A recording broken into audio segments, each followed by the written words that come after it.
Salam sejahtera, bersama saya Cikgu Ovelin Azima Tanluk dari SMK Sekolah Kudat. Pelajaran kita yaitu pertumbuhan penduduk dunia. Untuk topik ini, kita akan belajar tren pertumbuhan penduduk dunia serta faktor-faktor yang mempengaruhi pertumbuhan penduduk dunia, penduduk negara Asia Pasifik dan penduduk negara Malaysia. Sebelum kita belajar lebih lanjut tentang pertumbuhan penduduk, mari kita kenali konsep pertumbuhan penduduk. Definisi kadar pertumbuhan penduduk adalah merujuk kepada satu angka yang dapat menunjukkan suatu arah pertambahan penduduk, sama ada pertumbuhan secara pesat, perlahan, sifar atau berkurangan di sesebuah negara bagi satu tempoh, diukur menggunakan unit peratusan atau per 1000 orang. Formula pengiraan bagi pertumbuhan semula jadi ialah kadar kelahiran tolak dengan kadar kematian. Manakala formula pengiraan bagi pertumbuhan penduduk ialah kadar kelahiran tolak dengan kadar kematian dan migrasi bersih. Dan bagi mengira migrasi bersih pula, formulanya ialah kadar migrasi masuk tolak dengan kadar migrasi keluar. Seterusnya, kita akan belajar tren pertumbuhan penduduk dunia dan wilayah. Tren pertumbuhan penduduk dunia boleh dilihat dalam graf yang disertakan dalam video ini.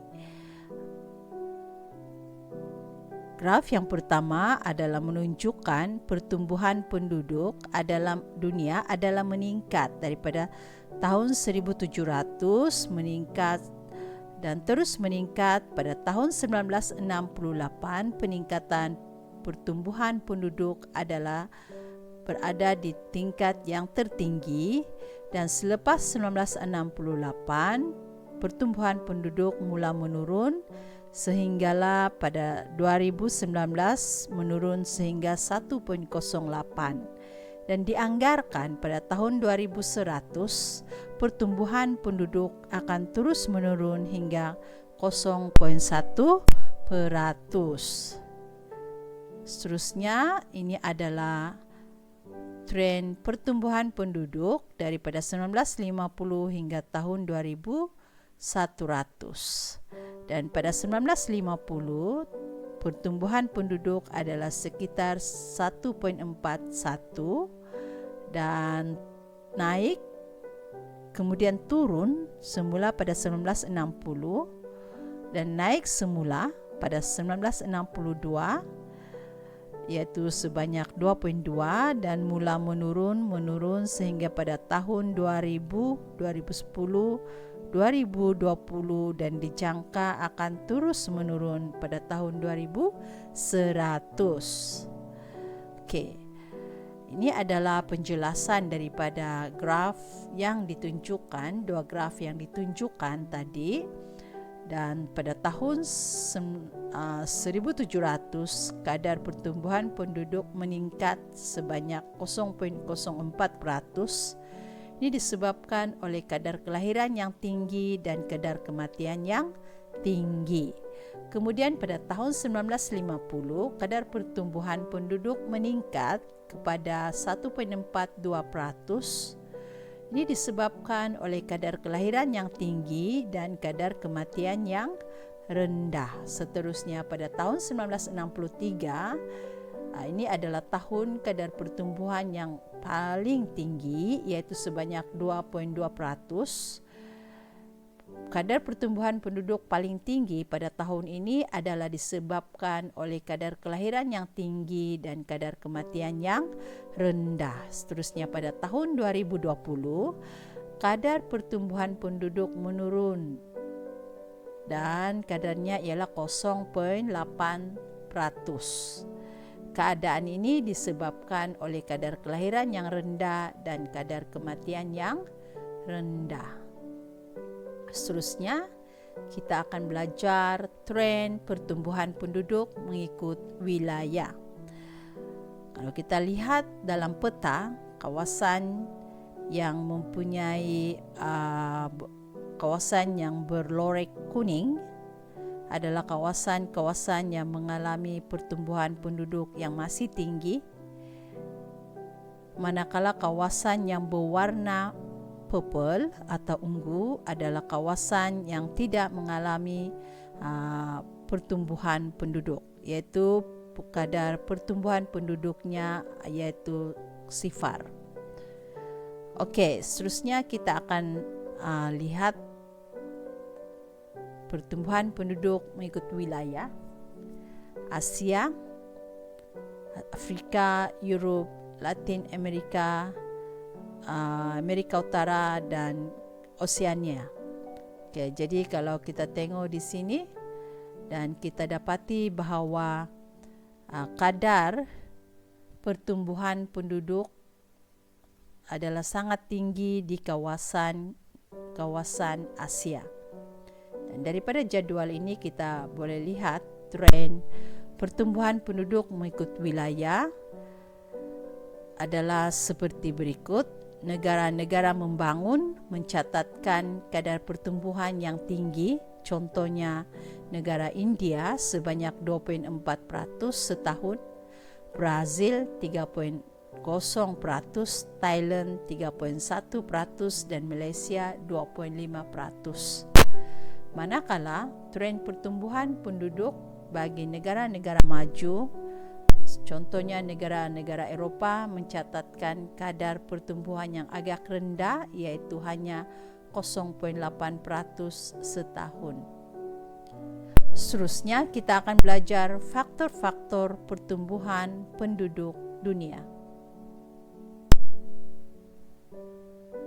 3 faktor utama yang menyebabkan pertumbuhan penduduk dunia, iaitu yang pertama ialah kadar kelahiran, kedua kadar kematian, dan yang terakhir ialah migrasi bersih.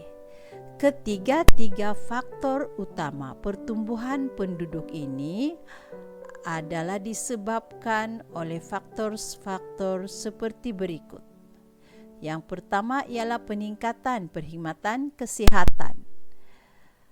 Peningkatan perkhidmatan kesihatan contohnya penambahan bilangan doktor, kewujudan teknik dan teknologi perubatan moden, dan pertambahan hospital, klinik dan pusat kesihatan mengurangkan kadar kematian. Contoh rawatan kardiologi untuk pesakit jantung dan rawatan kemoterapi untuk pesakit kanser. Seterusnya, faktor kedua ialah kegagalan perancang keluarga. Kegagalan perancang keluarga menyebabkan kadar kelahiran meningkat. Kegagalan amalan perancangan keluarga di negara-negara membangun seperti Indonesia dan Filipina kerana taraf pendidikan rendah, halangan agama dan adat menyebabkan kadar kelahiran meningkat. Seterusnya, faktor pertumbuhan penduduk dunia juga disebabkan oleh peranan dan dasar kerajaan. Dasar atau polisi kerajaan boleh mempengaruhi pertambahan atau pengurangan penduduk. Contohnya Malaysia mengamalkan dasar 70 juta orang penduduk untuk menambah jumlah penduduknya. Satu cara untuk menambah jumlah penduduknya ialah memperkenalkan rebat cukai pendapatan, menambah cuti bersalin dan meningkatkan kemudahan rawatan. Bagi mengurangkan penduduk pula, contohnya di China mengamalkan dasar satu keluarga satu anak untuk mengurangkan jumlah penduduknya. Jadi caranya ialah mengenakan denda sebanyak 4,000 US dollar, cukai pendapatan yang tinggi, tidak memberi taraf kerakyatan, menarik kemudahan pendidikan dan kesihatan. Seterusnya, faktor-faktor pertumbuhan penduduk dunia juga adalah disebabkan oleh kestabilan politik dan kemampuan ekonomi negara. Contohnya, Malaysia adalah satu negara yang stabil, jadi memberi peluang kepada kerajaan untuk merangka aspek demografi dalam jangka masa yang panjang. Kemampuan ekonomi membolehkan program pembangunan penduduk dijalankan dan rakyat mampu menjalankan dasar saiz keluarga besar.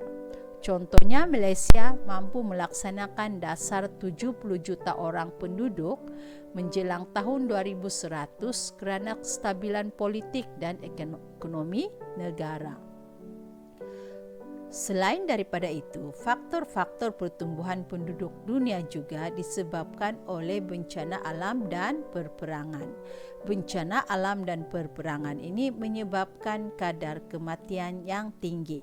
Bencana alam seperti tsunami, banjir besar, gempa bumi, letusan gunung berapi meningkatkan kadar kematian. Selain daripada bencana alam, perperangan juga seperti Perang Dunia Pertama, Perang Iraq, Perang Pasifik meningkatkan kadar kematian. Selain daripada itu, wabak penyakit dan kebuluran juga meningkatkan kadar kematian. Contohnya, kejadian tsunami pada November 2004 mengakibatkan hampir 25,000 penduduk Aceh terkorban. Dan faktor yang ketujuh ialah amalan perkahwinan di usia muda. Perkahwinan di awal usia 20 tahun sering berlaku di negara-negara mundur dan membangun seperti Bangladesh, Indonesia dan Filipina. Perkahwinan di usia muda meningkatkan kadar kelahiran kerana kadar fertility atau kesuburan yang tinggi. Dan seterusnya ialah faktor migrasi. Faktor migrasi ini memperlihatkan pertumbuhan bersih di sebuah negara sama ada positif atau negatif. Negara yang mengalami imigrasi seperti Malaysia, pertumbuhan adalah positif kerana kemasukan ramai warga asing seperti Indonesia, Bangladesh dan Filipina. Imigrasi pula mengakibatkan pertumbuhan penduduk merosot. Contoh, Pahang mengalami migrasi masuk yang tinggi pada tahun 1970-an. Berikutan pembukaan tanah-tanah rancangan seperti Felda Jengka, Felda Teriang dan Felda Bukit Go. Begitulah tadi faktor-faktor pertumbuhan penduduk di dunia. Seterusnya kita akan belajar faktor-faktor pertumbuhan penduduk di negara Asia Pasifik. Sebenarnya faktor-faktor ini adalah lebih kurang sama, cuma ada perbezaan sedikit kerana di negara Asia Pasifik tidak merangkumi seluruh dunia. Faktor pertama yang menyebabkan kepada pertumbuhan penduduk di negara-negara Asia Pasifik ialah kadar kelahiran dan kadar kematian yang tinggi. Kadar kelahiran yang tinggi dan kadar kematian yang rendah. Kadar kelahiran yang tinggi dan kadar kematian yang rendah ini disebabkan oleh peningkatan kemudahan dan teknologi perubatan, amalan perkahwinan usia muda dan amalan pemakanan sehat. Faktor kedua pula disebabkan oleh dasar kerajaan. Dasar 70 juta penduduk Malaysia, dasar satu keluarga satu anak di China, dan dasar satu keluarga 2 anak di Singapura. Faktor ketiga yang mempengaruhi pertumbuhan penduduk di negara-negara Asia Pasifik ialah program perancangan keluarga. Program perancangan keluarga mengurangkan dan mencarakkan kelahiran menggunakan kondom, teknik AUD dan pil perancang keluarga. Dan faktor keempat adalah disebabkan oleh faktor sosial. Faktor sosial ini adalah tahap pendidikan yang rendah, amalan adat istiadat dan status quo serta faktor agama. Seterusnya, faktor pertumbuhan penduduk di negara-negara Asia Pasifik juga adalah disebabkan oleh amalan perkawinan di usia muda.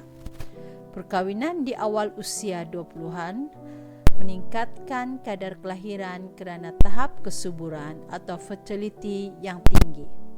Kestabilan politik juga mempengaruhi pertumbuhan penduduk di negara-negara Asia Pasifik. Contohnya Malaysia punya politik dan ekonomi yang stabil membolehkan Malaysia merancang dasar kependudukan iaitu 70 juta penduduk menjelang tahun 2100. Seterusnya, faktor ketujuh yang menjadi faktor kepada pertumbuhan penduduk di negara-negara Asia Pasifik ialah bencana alam dan perperangan. Bencana alam seperti ribut taufan, gempa bumi dan tsunami meningkatkan kadar kematian. Perperangan juga seperti di Vietnam dan Kamboja menyebabkan kematian 1 juta orang. Dan faktor yang terakhir ialah faktor migrasi. Peningkatan kadar migrasi bersih di Malaysia meningkatkan pertumbuhan penduduk kerana kemasukan penduduk asing daripada Indonesia, Filipina, Bangladesh dan Filipina. Kita sudah belajar faktor pertumbuhan penduduk di Asia Pasifik. Seterusnya, kita akan belajar faktor pertumbuhan penduduk di Malaysia. Terdapat 5 faktor yang menyebabkan pertumbuhan penduduk di Malaysia, iaitu yang pertama ialah kadar kelahiran dan kematian yang merupakan faktor semula jadi. Kadar kelahiran iaitu 18.8% pada 2010 dan kadar kematian yang rendah iaitu sebanyak 4.9% pada 2010 menyebabkan pertumbuhan penduduk sebanyak 1.3% disebabkan oleh tahap kesihatan yang baik, kemudahan kesihatan hospital dan klinik yang cukup, dan sistem perubatan moden. Faktor yang kedua ialah dasar kerajaan Malaysia sendiri, iaitu dasar 70 juta penduduk menjelang tahun 2100. Insentif rebat cukai pendapatan, kemudahan cuti bersalin dan kemudahan rawatan percuma untuk ibu mengandung meningkatkan kadar kelahiran. Seterusnya ialah kemajuan ekonomi. Kemajuan ekonomi meningkatkan pendapatan per kapita penduduk, menyebabkan saiz keluarga yang besar mampu dimiliki. Ini menyebabkan saiz keluarga yang ramai bertambah.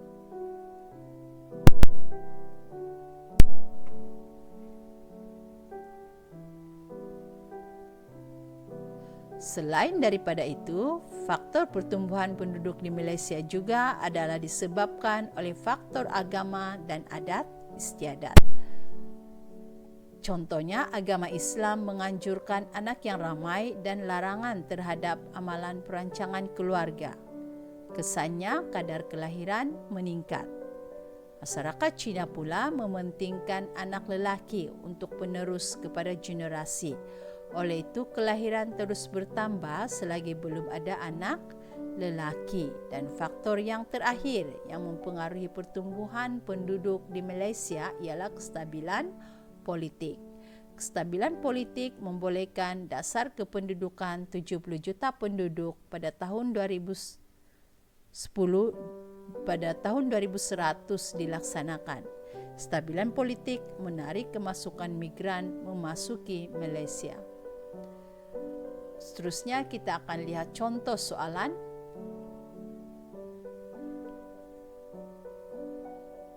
Contoh soalannya ialah, bagaimanakah kemajuan teknologi perubatan dan kesihatan moden mempengaruhi kadar pertumbuhan penduduk? Markah. Jadi, ini adalah contoh jawapan. Yang pertama ialah pertambahan bilangan prasarana kesihatan. Pertambahan bilangan hospital dan klinik kesihatan memudahkan memudahkan penduduk mendapatkan kemudahan kesihatan. Kesannya kadar kematian menurun dan kadar kelahiran meningkat, menyebabkan pertumbuhan penduduk meningkat. Jawapan yang kedua ialah pertambahan bilangan doktor dan doktor pakar. Pertambahan bilangan doktor dan doktor pakar menyebabkan kualiti kesihatan penduduk meningkat. Kesannya pertumbuhan penduduk akan meningkat. Dan contoh jawapan yang ketiga ialah kajian perubatan. Kajian perubatan bagi penyakit-penyakit baru seperti COVID-19 membolehkan vaksin baru ditemui dan digunakan untuk mengurangkan kadar kematian. Dan kemajuan teknologi perubatan yang seterusnya ialah melalui kawalan penyakit. Kawalan penyakit berjangkit seperti penyakit COVID-19 dilakukan seperti melaksanakan Perintah Kawalan Pergerakan PKP. Kawalan ini mengurangkan kadar perebakan penyakit dengan berkesan dan seterusnya mengurangkan kadar kematian. Dan cadangan jawapan yang kelima ialah melalui kempen. Kempen kesihatan seperti kempen vaksin COVID-19 menyedarkan orang ramai tentang keberkesanan vaksin COVID-19 dan menyebabkan orang ramai tidak takut menerima vaksin. Seterusnya, bilangan penduduk menerima vaksin meningkat dan mengurangkan kadar kematian. Dan yang terakhir ialah teknologi perubatan moden. Teknologi perubatan moden seperti teknologi kemoterapi digunakan untuk mengobati penyakit kanser. Teknologi perubatan moden mengurangkan kadar kematian. Itu sahaja pelajaran kita pada hari ini. Sekian dan terima kasih.